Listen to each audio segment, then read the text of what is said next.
TitleMatchNetwork.com. It turns and starts to lose fan interest along the way. It had peaked. Sure. And as we have found out, and those before us found out long ago, wrestling is very cyclical. Right. Back when you would run talent at 8 or 10 years at a time through your territory, they became household words, but all of a sudden, you're out of material. Right. So, in a way, that downturn that took place in the latter 1980s, even with the Saturday night's main event and the addition of pay-per-views, the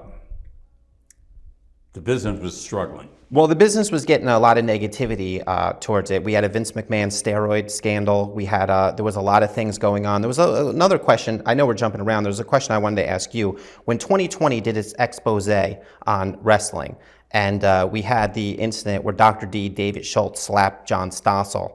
You happen to be, according to you, in the hallway when I was 10 feet. When that happened. He didn't do it once. He did it twice. Right. So here's a mainstream reporter from one of the most respected news shows at the time on television getting physically assaulted by a professional wrestler on national television. Probably lost his hearing. He did, yeah, according to him, ringing in the ear. What is the reaction backstage and in the inner circle of the WWF when this happens? That David Schultz was nuts. Is that pretty much? I mean, for sure. But I mean, are they in panic mode? Are they thinking lawsuit, backlash? They'd already had one just before WrestleMania 1 with Richard Belzer. Right. When Mr. T said, choke him down, Hulk. Right.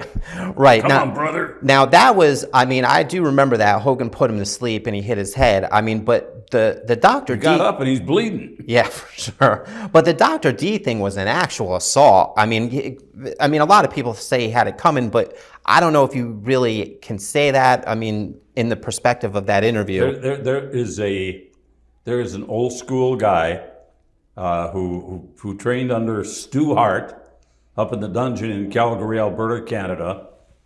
And John Stossel said to him, "What do you say to the accusations that wrestling is fake?" Right. And that's when he went, pop. Sure. And Stossel got up with the microphone and came back. He said, "I'm going to ask one more time. What do you say to the people that say wrestling's fake?"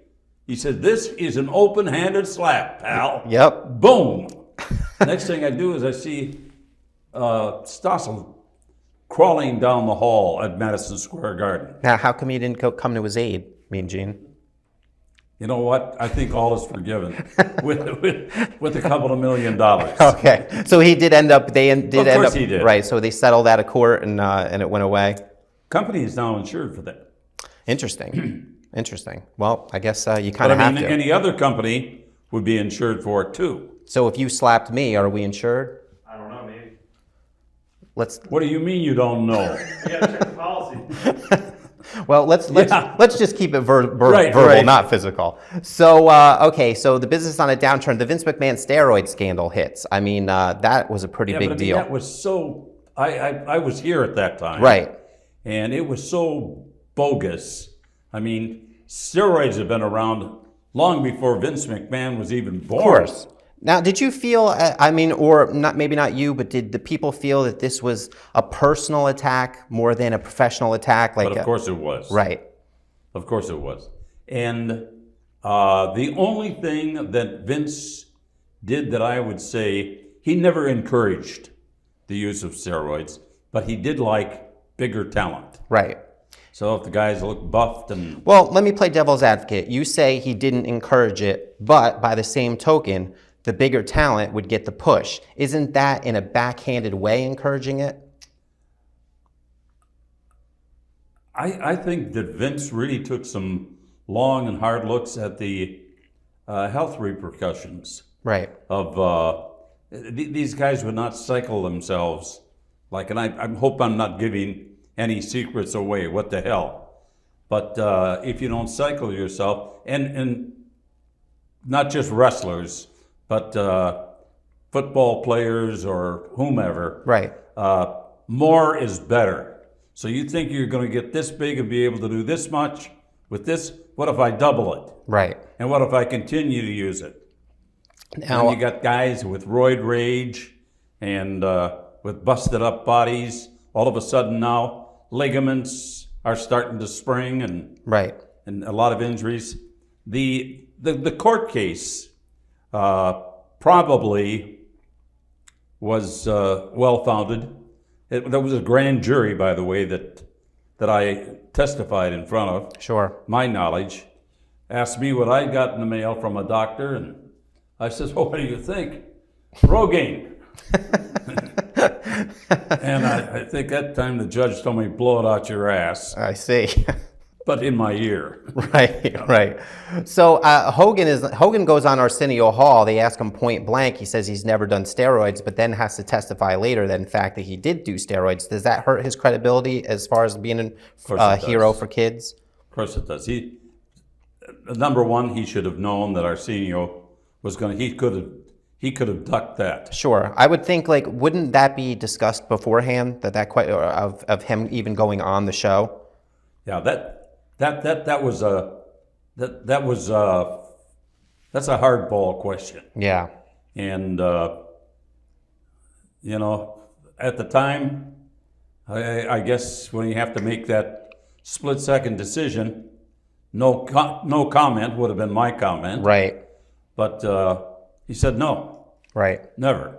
And here's a guy that looks like the Empire State Building. Sure, sure. Before we get to the end of the WWF stuff, I have to ask you about your match. You and Hulk Hogan team up. You become a wrestler. Mean Gene steps in the ring. That's like saying you became a piano player. Hey, how do you know I don't tickle the ivories? I know you do. What happened there is Minneapolis was our kind of our hometown for Terry and myself, and he wanted to do something a little bit different. He held off on this because Vince and him had put it together in the car. So we'll do it in Minneapolis. It'll be our main event. Who pushed it more, Vince or Hulk? Probably Vince. Really? Okay. Now, was this a rib on you, or was this like something they thought would just be fun to do?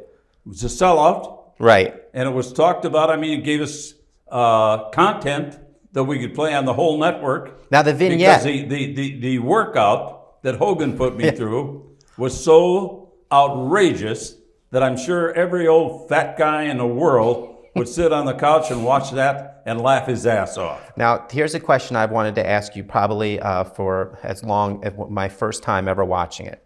Did you ever finally get your beer and bratwurst? Because you wanted it and Hogan wouldn't let you have it. Shut the camera down. I got my beer and bratwurst. Okay. All right. Well, thank God. Thank God. Still no heart attack. No. That's all that matters. Right. So did you enjoy that? Or was it more you... Well, at the time it seemed like a good idea, but if I look back on it, I don't know if it added to my versatility or being able to, because I mean, I didn't do anything. Right. I stood on the apron. Right. I stepped on Fuji's fingers, and Hogan threw me over the rope on top of George the Animal Steel. Well, you're 1-0, and that's all that matters. Well, yeah, I had a couple after that. Yeah, well, we'll get into that.